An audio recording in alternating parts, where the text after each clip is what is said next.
Дорогие друзья, уважаемые радиослушатели, телезрители, здравствуйте! Вашему вниманию в прямом эфире программа «Якутск сегодня». У микрофона с вами я, редактор Вета Вишнякова. Наши режиссеры Екатерина Голикова, Михаил Эверстов. А в нашей студии сегодня Якутская балетная школа в Лицах. Я рада представить своих гостей. Дарья Дмитриева, директор, педагог специальных дисциплин Якутской балетной школы имени Аксинии и Натальи Посельских. Дарья Ивановна, здравствуйте. Здравствуйте. Также в нашей студии сегодня Айтал Малтагуев, студент 3-го курса Якутской балетной школы. Айтал, здравствуйте. Добрый вечер. Вы являетесь лауреатами государственной стипендии первого президента Якутии «Знанием победишь-2025». Я вас поздравляю. У вас есть знак отличия, который говорит о том, что вы совсем недавно одержали эту победу, а именно 13 ноября, в день рождения Михаила Ефимовича Николаева. И также сегодня в нашей студии Мария Кузьмина, первый стипендиат Якутской балетной школы 2012 года. Мария, здравствуйте. Добрый вечер. Вы были самой первой из творческой среды, да, которая получила из рук самого президента Михаила Ефимовича Николаева эту награду, вот такую вот стипендию. Да. Это было в 2012 году. Сейчас у нас 2025 год, и вы в этом году стали обладателем «Золотой маски» 2025 и получили звание заслуженной артистки Республики Саха-Якутия. Все верно. Я вас поздравляю. Спасибо. Скажите, насколько связано вот то событие 2012 года с сегодняшним вашим успехом, и связано ли? Но мне кажется, это стало началом. Мне было очень приятно и волнительно получить эту стипендию первой. И я очень рада, что я получила именно от рук самого Михаила Ефимовича Николаева.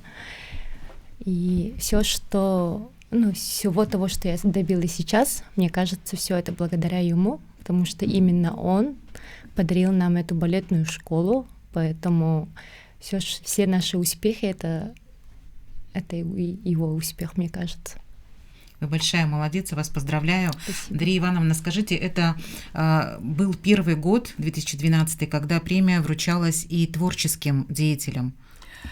Премия существует с 2002 года, но ранее, до 2012 года, она вручалась победителям олимпиад, участникам успешным научно-практических конференций. Скорее, это было образование, наука, скажем, да, представители науки. А именно в 2012 году охват соискателей увеличился, расширился, и соискателями стипендии стали представители сферы культуры и искусства. И вот как раз с нашей балетной школы мы подали Марию Кузьмину, тогда еще юную нашу воспитанницу, и она победила. Это для нас была большая честь, это и впервые, и именно в первый раз, когда начали вручать представителям сферы культуры и искусства. Я помню, это было очень торжественно, в Саха-театре проходили награждения именно в день рождения Михаила Ефимовича, 13 ноября, очень празднично, по-театральному, вот, очень важно, красиво, волнительно. И наши воспитанники были статистами, тоже это очень ответственно, они подходили, вот это вручали вот саму награду, передавали Михаилу Ефимовичу, и потом цветы, и вот, а наши, получается, вот впервые Маша, она получила. Для нас это была большая гордость, что вот, и появилась возможность представителям сферы культуры и искусства подавать заявки и участвовать в конкурсе на стипендию. Заявлять о себе. Да. И потом каждый год ваша школа, Якутская балетная школа, также представляла своих артистов, которые получали эту стипендию до сегодняшнего года. У нас вот Маша, она сейчас, получается, вот, если в 2012 году, она сейчас и заслуженная артистка, как вы сказали, и лучшая балерина России, потому что она в национальной театральной премии у нее номинация в «Золотой маске» за лучшую женскую роль, получается, вот лучшая балерина Российской Федерации. Вот это да. Да. Как круто. Это очень значимо, это как Оскар в театральном мире, «Золотая маска». Вот. И после Маши в 2014 году получил Николай Попов, другой наш, кстати, одноклассник Маши. Сейчас солист, ведущий солист нашего театра оперы и балета. Какие-то партии, они даже вот вместе танцуют с Машей. Отличник культуры. Далее у нас стипендию удостоился Николай Выломов. Он сейчас является премьером Самарского академического театра оперы и балета. Танцует все ведущие партии. Далее Иван Матвеев в 2018 году получил. Сейчас он является солистом Московского академического музыкального театра Станиславского и Немировича Данченко. В 2019 году Петр Портнягин Филатов, солист Национального театра танца. Вот получается, у нас наши выпускники же работают в оперном театре и в театре танца. Вот сейчас, вот и пример того, что Петр Портнягин Филатов, он сейчас солист Национального театра танца имени Кылола, Сергея Афанасьевича Зверева, Кылола. И Алисия Пак. Алисия Пак в 2021 году, она правнучка Ксении Васильевны Посельской, Натальи Семеновны Посельской. Она была вот тогда Афанасий Иванович вручал, потому что это в пандемию было, на телевидении вручение было. И не было вот группы людей, а именно в студии, в масках, вот как-то так, метр от дистанции друг от друга. И тогда от имени Михаила Ефимовича вручал Афанасий Иванович Ноев, а тогда еще ученица. И как раз-таки вот Алисия в скором времени, еще будучи студенткой нашей балетной школы, стала отличником культуры Республики Саха-Якутия. Тоже большое достижение. И в прошлом году в целях увековечения памяти Михаила Ефимовича Николаева Арсений Сергеевич Николаев его указом стипендия стала государственной. Государственная стипендия первого президента Республики Саха-Якутия Михаила Ефимовича Николаева «Знанием победишь». И этой стипендии государственная, уже статус государственный, удостоился наш студент Алексей Наговицын, студент второго курса. Поэтому это для нашей школы большая честь и большая ответственность. Это признание работы всего педагогического коллектива, всего коллектива работников нашей школы. Поэтому вот очень волнительно и ответственно.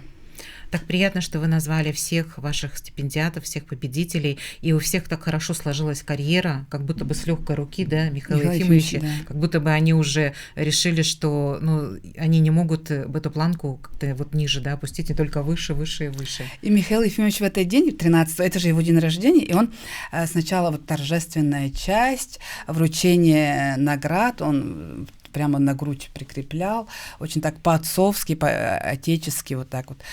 И потом уже маленьким детям, как дедушка. И после этого концертная часть, где мы обязательно, наша школа участвовала с поздравительным номером.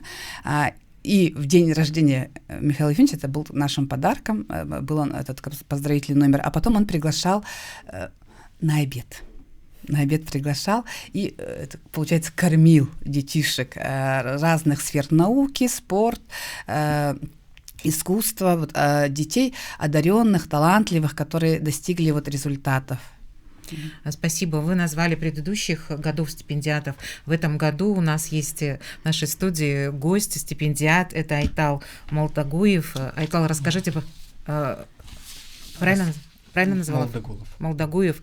Расскажите, пожалуйста, как проходило вручение, вот ваши впечатления, кто вам вручал в этот раз стипендию? Всем добрый вечер еще раз. Само награждение проходило очень быстро и торжественно в зале Республики, в Доме правительства номер 1. Мне тогда еще выпала честь от имени всех стипендиатов сказать ответные слова благодарности членам комиссии и руководителям, всем педагогам. Было очень волнительно. Вручали заместитель председателя правительства Республики Саха-Якутия, министр образования Республики Саха-Якутия и министр культуры Республики Саха-Якутия. Насколько долгим был путь вот к этому мероприятию, к этому событию вручения? Что для этого нужно было сделать, чтобы очутиться в числе стипендиатов? Я сам поступил в 2015 году в балетную школу во 2 класс, и с тех пор учился, трудился, и сейчас являюсь дипломантом Всероссийского конкурса хореографических училищ «Антре» в городе Воронеж. Также являюсь лауреатом международного конкурса «Орлео» в городе Алматы. Думаю, за большой труд. А как вы говорите, вы прям сам решил, что я буду вот... Я дополню. Тех номинантов, скажем, да, кандидатов на соискание стипендий сначала отбирает школа. Педсоветом, худсоветом за достижение. И, конечно же, это должны быть успехи. Обязательно там в положении, что он дипломантом и лауреатом всероссийских и международных конкурсов и отличник, хорошист учебы. Допустим, и мы по этим критериям и должны быть там обязательно условия, что должны быть такие успехи. И вот поэтому мы сначала делаем список таких детей, которые у нас есть, потом уже проходит внутренний отбор в школьном заведении, отбираем, и вот в этот раз сначала первый этап, это не он сам подавал, это мы подавали, видя и показатели, результаты его успехов. Это я поняла, что вы подавали. То, что он сам пришел в балетную школу, мне вот это интересно. То, что вы сами поняли, что вы хотите быть... Обычно просто родители приводят ребенка, хотят, чтобы как-то он развивался в спорте. Просто я удивилась, что Айтал сам так решил. Когда поступал 8 лет, я, честно говоря, не знал. Что тебя ждет, да? Это же действительно очень тяжелый труд. Балет — это святые люди просто. Это столько нужно работать, это во всем себя ограничивать нужно. И конкуренция, и все это все же очень сложно. И хочется партии, наверное, главные, да, как-то исполнять. Конечно. Поэтому вот у меня вот это было удивление, то, что он сам решил. Да, сам решил. Ну, какие партии ты хочешь? Я мечтаю станцевать Краса из балета «Спартак», Базилия с Дон Кихота, и с детства мечтал о Кае из «Снежной королевы». А вот Кай, «Снежная королева», кстати, будет 9 у нас декабря. Мы показываем 2 спектакля. В 15 часов танцует стипендиат прошлого года Алексей Наговицын, который тоже будет Каем. У нас два состава солистов, Кай и Герт. А Айтал будет танцевать в 18:30. Это 9 декабря на сцене театра оперы и балета. Вот уже начинают сбываться мечты. Да. У вас недавно прошел фестиваль Петра Ильича Чайковского, приезжали питерские артисты, были совместные гастроли, совместные спектакли. Совместные проекты. Да. Мы очень сотрудничаем, дружим с театром оперы и балета, и именно в рамках фестиваля у нас прошли мастер-классы очень интересные, встречи творческие. Как раз-таки Мария к нам приходила с Орелом Афанасьевым. Дети увидели, они же видят только на сцене их, а они увидели вот и разговаривали, вот и слушали, как она поступала, как ей было трудно учиться, и какие партии она мечтала в детстве танцевать, что исполнилось, что еще хочется танцевать. Было очень интересно. И мастер-классы были. Народного артиста Республики Игоря Васильевича Мясоедова, заслуженной артистки Республики Саха-Якутия Ирины Пудова и солистки Мариинского театра Марии Булановой. Дарья Ивановна, а вы, наверное, тоже танцевали? Да, конечно. Я заслуженная артистка Республики Саха-Якутия, Вот конечно. Да, я думаю, о себе так скромно. Я с юности, Наталья Семеновна Посельская меня пригласила, когда я еще была молодая, скажем, танцовщица, балерина в театре. Она пригласила, чтобы я совместила... Балерина, чье имя носит школа? Наталья Семеновна, да. Угу.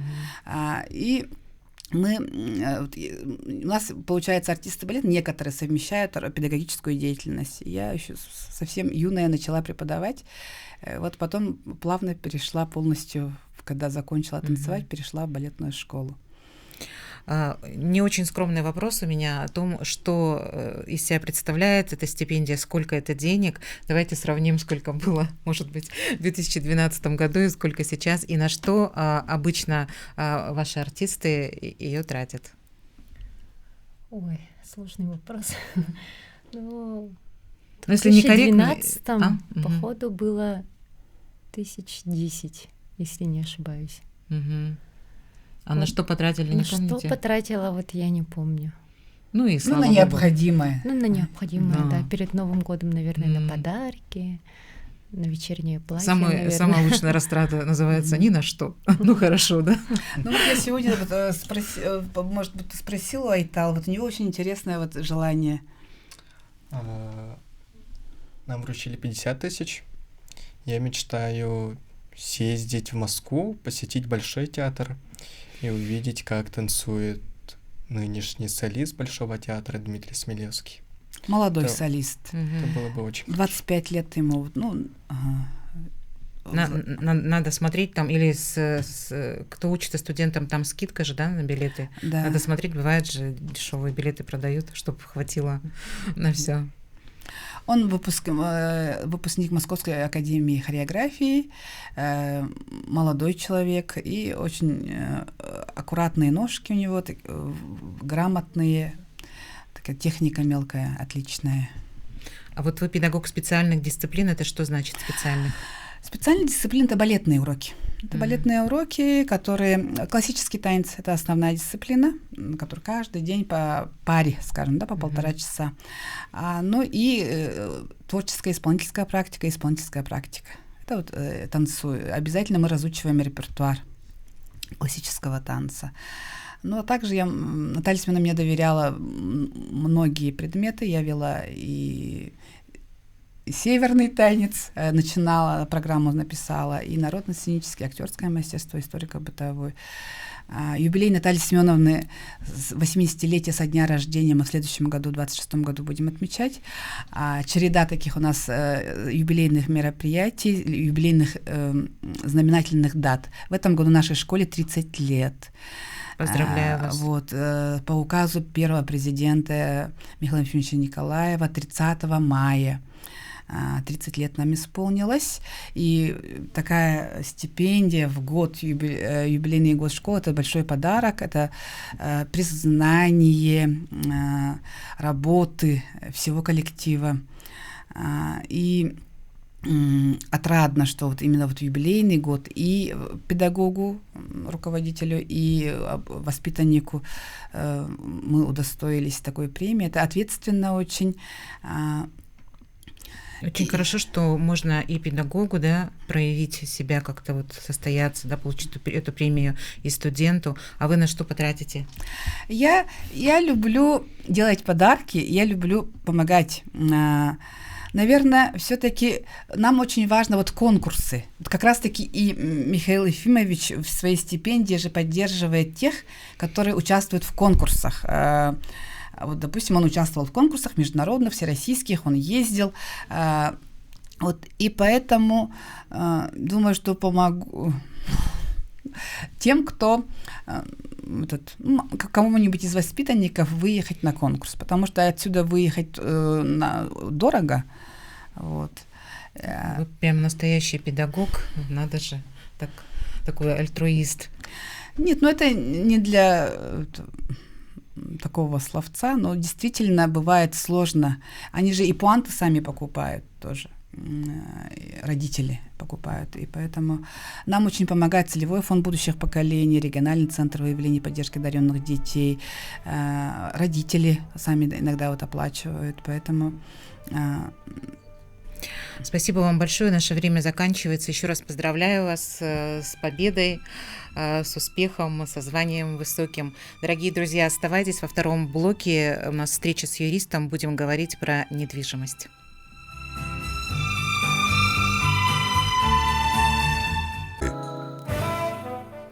Дорогие друзья, мы снова в прямом эфире, мы продолжаем. В нашей студии сегодня юрист Егор Григорьев. Егор Спиридонович, здравствуйте. Здравствуйте. Спасибо, что вы в нашей студии. Тема, я думаю, интересная, горячая во все времена.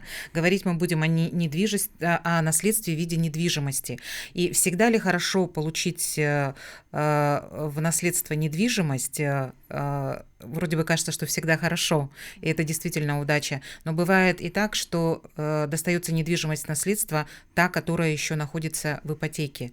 Насколько вот такие ситуации вообще возникают в реальности, и что тогда делать? Ну, такие моменты часто бывают в жизни, получается, если ссылаться на практику, да. Вот, недавно судебное было, где, получается, по наследству сын получил от матери земельный участок и частный дом. Он все это получил, оформил на себя, а получилось так, что перед смертью мать оформила на себя кредит на 1 миллион рублей, и что долги тоже передались, получается, по наследству. По ипотеке тоже, да, передаются. Если наследник вступает в наследство, то он получает не только права, да, и имущество, а также и обязательства умершего. В связи с этим надо учитывать, если вот долгов намного больше, то иногда лучше наследство не принимать, наверное. А тогда что с этим наследством будет, если откажется наследник его принять? Если наследник отказывается принимать наследство, то это считается выборочным имуществом, где-то через 7-10 лет это передается в собственность администрации, где именно вот наследство открылось. Тогда как бы ипотека, она закрывается, да, из-за того, что человек уже не может платить, на которого она оформлена. Да. И просто эта квартира стоит там, например, сколько-то лет. Да. Нет, получается, если вот ипотека, да, я имел в виду, когда вот у человека долги, да, а если ипотека, получается, там надо погашать ипотеку, или вот банк на свой счет берет, потому что ипотека дается же в залоге, и дом находится в залоге у банка. Тогда, если наследник отказывается, то эта квартира переходит в собственность банка. Да, собственность банка получается, и если родители там 50% оплатили где-то так, то некоторую часть ему возвращают после торгов. Иногда бывает на торги выставляют, когда вот большую часть оплатили, но в дальнейшем не могут оплатить, то через судебный пристав они выставляют на торги, погашают задолженность и остаток вот наследнику передают, если они приняли вот наследство. Егор Спиридонович, мне очень понравилось то, что вы начали сегодняшний наш разговор со случаев из вашей практики. Это всегда очень интересно. А с какими вопросами к вам еще обращаются вот в теме недвижимости, в теме вот квартир, которые в ипотеке? Бывают ли такие ситуации, что человек, обращаются ли с такими вопросами, что человек не может выплатить, вот он взял ипотеку, потом у него что-то случилось, и он оказался неплатежеспособный? Что вы в этой ситуации? Или это больше банковская сфера, не ваша? Нет, это занимаемся, получается. Очень многие, да, бывают такие моменты, когда люди действительно обращаются, что они в дальнейшем не могут выплатить ипотеку. Если они никак не могут выплатить ипотеку, то банк имеет право через суд высудить сумму, потом заложенную квартиру выставить на торги, а на торгах продается данная квартира, получается, погашается задолженность, после этого остаток возвращает только вот должнику. Вот еще какие моменты бывают, да, по наследству. Обычно бывает так, еще люди своевременно не вступают в наследство. После смерти человека, если у него имеется имущество, то открывается, наследственная масса и наследственное дело Мгм. Если они своевременно в течение 6 месяцев с момента смерти вот наследодателя не уступили, то они, ну, получается, по закону пропускают срок. И что тогда? После пропуска срока, иногда, если человек фактически принял наследство, то некоторые нотариусы могут восстановить там срок, если человек фактически принял. Если нотариус отказывает именно вот восстановление срока, то им приходится обратиться в суд о признании, судом о признании, как сказать, фактически принявшего наследство. Это только через суд бывает. Там еще надо доказывать, что человек действительно вступил в наследство, что именно фактически он принял, там в это время нес расходы именно на содержание вот данного имущества, например, в виде квартиры, там оплата коммунальных услуг. Обращаются с такими вопросами, когда наследников, например, очень много, а квартира одна, и все хотят большую часть. Большую часть, да. Да, обращаются. Что в таких случаях? Надо учитывать, что вот есть наследство по закону, наследство по завещанию. Если по завещанию, например, наследодатель может все свое имущество передать одному человеку.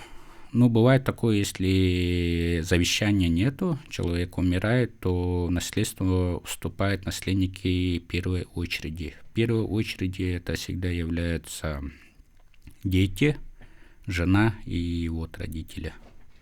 А сейчас часто такие случаи, что люди заранее как бы пишут вот эти, кому что достанется? Да, бывает, ага. Это через нотариус они обращаются. Завещание. Да, завещание, да. Получается, они идут к нотариусу, и нотариус сразу указывает, что вот и имущество, как сказать, достанется тому-то, тому-то. Не суеверные, да, люди? Да. Давайте еще поговорим о таком вопросе, когда раздел совместно нажитого жилья и когда, например, супруги разводятся.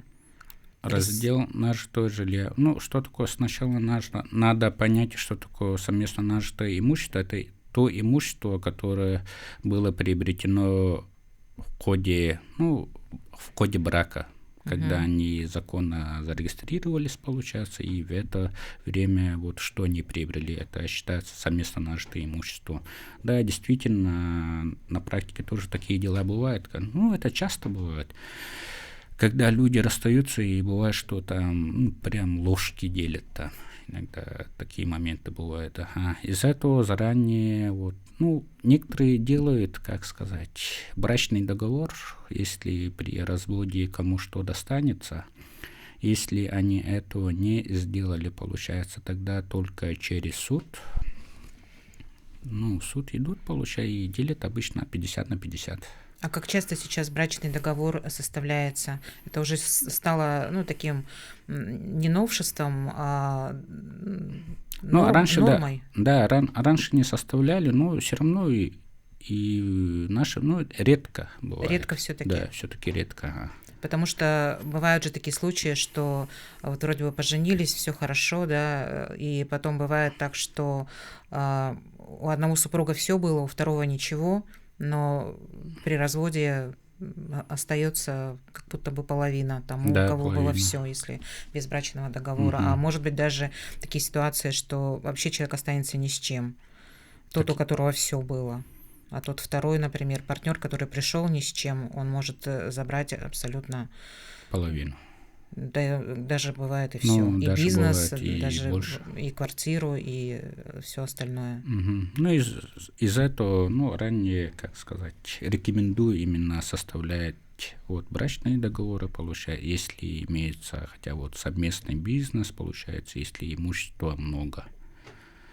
А то бывает, как сказать, после развода они начинают уже делить все имущество, и кто-то из них начинает ссылаться, вот это я покупал, это покупал, а она ничего, например, не делала, ничего не приобретала, она даже не работала. Такие моменты тоже бывают. И в суде это доказывать очень трудно. Да, лучше подходить, наверное, к семье, да, как тоже к какому-то проекту, да. Да. С умом, можно сказать. Да. Чувство чувствами, а рациональность должна быть. Я нашим слушателям и зрителям хочу напомнить, что мы в прямом эфире, и вы можете задавать вопросы. Сегодня в студии юрист. Мы говорим про недвижимость, про наследство. 32 00 66, 32 11 66, телефоны прямого эфира. Давайте еще про прописку поговорим. Если в квартире прописан человек, а он, например, в ней не живет, и насколько часто сейчас в квартирах прописывают людей, которые там не проживают, вроде бы как это и невыгодно тем, кто пропишет, потому что коммуналка же увеличится, если там больше людей, чем Да, действительно, это невыгодно. живет. Да, вот коммуналка увеличивается, получается. И бывают такие моменты, что некоторые люди, чтобы получить определенную выгоду, начинают прописывать очень многих, да, За деньги скажем, прописывают. да, за деньги, вот, мигрантов, чтобы, если они сюда приезжают, им же нужна все равно вот временная прописка, получается. У нас есть звонок, да? А у нас есть... Давайте хорошо. прервемся на секунду, на минуту. Алло, здравствуйте. Здравствуйте, можно спросить? Да, представьтесь, пожалуйста, и слушаем вас. Тимофеева из Нюрбы. Угу. Слушаем, говорите. Вы сказали насчет наследства, а в ипотечном кредите обычно платим за страховку. Да. А почему страховку тогда не возмещает ущерб, если наследник умер? Нет, страховка, получается, не все возмещает. Бывают случаи, когда человек умер в состоянии алкогольного опьянения. В этих случаях, например, страховка не оплачивает. Именно страховой случай должен быть у человека. И иногда вот страховка полностью не покрывает там, например, у кого-то страховка на 1 миллион может быть, у кого-то страховка на полное погашение вот ипотеки. Некоторые получается, как сказать, не полностью, или бывает, что страхового случая не имеется. Всегда же требует страховку. Ну, всегда требую, я же говорю, вот, иногда бывает, когда страхового случая не бывает. Страховой случай – это когда, ну, если человек застрахован, там все равно есть перечень, да, по каким случаям банк не будет страховывать. Если человек умер в состоянии алкогольного опьянения, умер, да, по своей глупости, в этом моменте страховка не оплачивает. Ответили, да, на ваш вопрос? Ну, надеюсь, что ответили. 32 00 66, 32 11 66. Мы прервались на том, что если еще есть у нас вопрос от слушателей и зрителей. Алло, здравствуйте. Ага, здравствуйте. Скажите, пожалуйста, вот в деревне, когда земельный участок был не оформлен, но не собственник даже, а тот, кто построил, он как бы умер, да? И нам теперь, как теперь оформить вот этот участок собственности? Вот, там что-то есть, да, у вас? У нас и дом есть, и амбар, по старинке все как бы сделано. Там прошло больше 15 лет с момента, как построили дом. Да, прошло, конечно. Ну, да, в силу приобретательной давности тогда можете обратиться в суд. В силу приобретательной давности. Если данным земельным участком и вот домом владеете больше 15 лет, но по каким-то причинам вы не смогли оформить документы, то можете обратиться в суд с исковым заявлением в силу приобретательной давности. И они должны оформить. Дело в том, что даже в этом по хозяйственной книге почему-то у нас на отца не было оформлено. Ну, такие моменты тоже бывают, Бывают, часто. да? Тогда суд должен пойти навстречу, да, как бы, да? В силу еще раз приобретательной, да? В силу приобретательной давности. Давности. Да. Если прошло 15 лет. Да, спасибо большое. Спасибо за вопросы. Про то, что прописывают, да, в квартире. Потом выписать, наверное, сложно этих людей, да, еще как бы. И это, если, допустим, собственник квартиры захочет продавать эту квартиру, которую прописал других, наверное, у него тоже могут возникнуть, да, какие-то сложности. Да, проблемы могут возникнуть, и некоторые люди, получается, прописываются, потом пропадают. Если без их согласия уже их не выпишешь. Вот паспорт на стол не может выписать, в связи с этим тоже нужно обращаться в суд.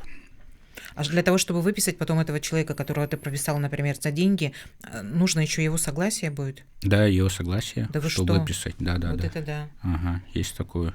И также надо учитывать, что за это еще и уголовная ответственность имеется, если человек прописал в квартире человек 5-10, а они фактически там не проживают.